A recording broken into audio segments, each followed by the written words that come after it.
Our headliner on this, Republican Senator Mike Rounds out of South Dakota, member of the Armed Services Committee. And Senator, thank you for your time. Nice to have you back on our program here.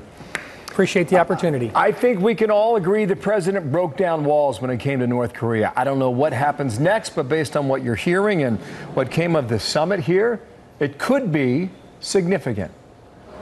It could be. At the same time, we're not going to count on anything until we actually see results. This is a case of where there's been lots of talking in the past. We're still talking. But as we move forward and we see progress, that gives us hope that perhaps we can resolve this peacefully. I'm hearing cautious optimism from you, Senator, and you just heard the president a few moments ago using words like touting good news when it comes to North Korea and South Korea and the summit happening there and tremendous progress. Are you comfortable with that assessment? Moving forward, that's a step in the right direction. The fact that they're suggesting that they will be taking down one of their missile facilities, one of their engine testing facilities, that's a positive step. It's an offer. The fact that he is suggesting that he would have outside experts in to verify, that's a move in the right direction.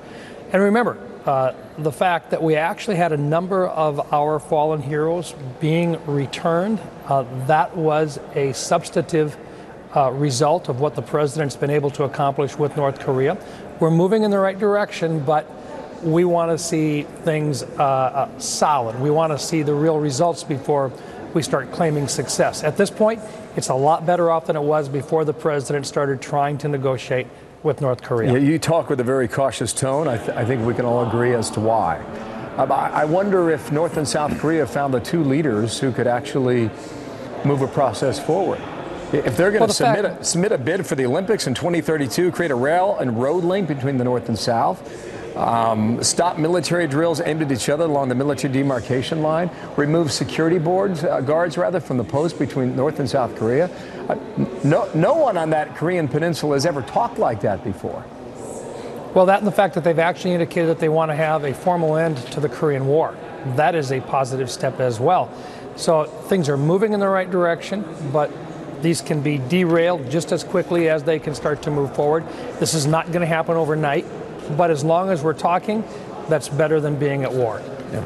Well, that's one topic. Sandra's got another right now that's pretty hot today in Washington. Well, obviously we're watching all the latest with Judge Kavanaugh, and it seems it's a difficult thing to even for some of you to discuss, because we just don't know what is going to happen next, whether or not we are going to see his accuser show up on Monday, and where this goes next. What do you want to see happen, Senator?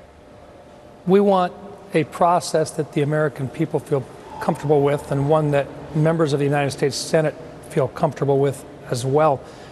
Our role here is to vet Judge Kavanaugh to find out whether or not he's the right person to sit in a lifetime appointment to the bench. This man has already been through 6 separate FBI investigations beginning from the 1990s forward. He comes with an impeccable record to begin with.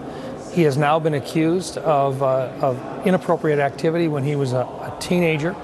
It has caught the attention of the nation. The individual who has made these accusations deserved to have an opportunity to be heard.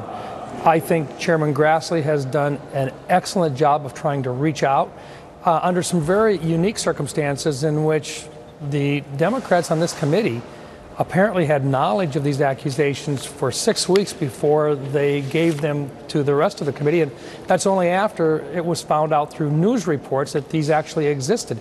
That's hardly an appropriate way to treat a chairman who has gone out of their way to try to work across the aisle in these hearings. Now, so Lindsey Graham's I think the chairman has done a very good job of trying to be fair. Lindsey Graham was a little more blunt than you're being right now. This is what he said about the politics of Washington. Well, you don't have to be Sherlock Holmes to figure some of this out.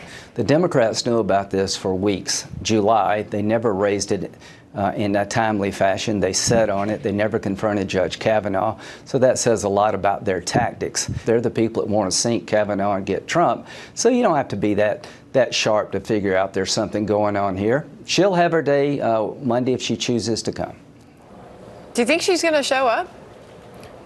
It'll be up to her. I know that the chairman has offered to do this in private. He's offered to do it in public if that's their choice. I know that Senator Collins had suggested that rather than having members of the committee actually ask the questions, to actually have outside counsel hired separately to come in and to ask specific questions of both, trying to find a way to make this as bipartisan as possible, even if our colleagues on the other side of the aisle really haven't seen fit to take that approach. Apparently, Mitch McConnell had a meeting with some senators yesterday. I don't know if you were there or not, but he pretty much delivered a message about an election that's in the offing 50 days from now. What do you think as things stand right now? Do Republicans control the Senate in 2019? Look, we control the Senate right now by 51 to 49. We will control it, I believe, next time around, but a lot of the American people want to see us follow through and get our work done. That includes a budget, includes appropriations, includes strengthening defense.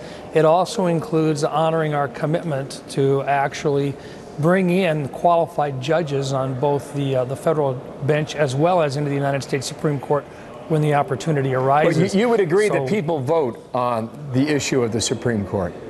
They do. And in fact, I think that's one of the reasons why President Trump is president today, because he made it very clear that he would nominate conservative judges, and we knew that there would be a Supreme Court nominee in the wings waiting to be nominated and confirmed. And I think that was probably one of the turning points in this president, and I think the president would acknowledge that as well.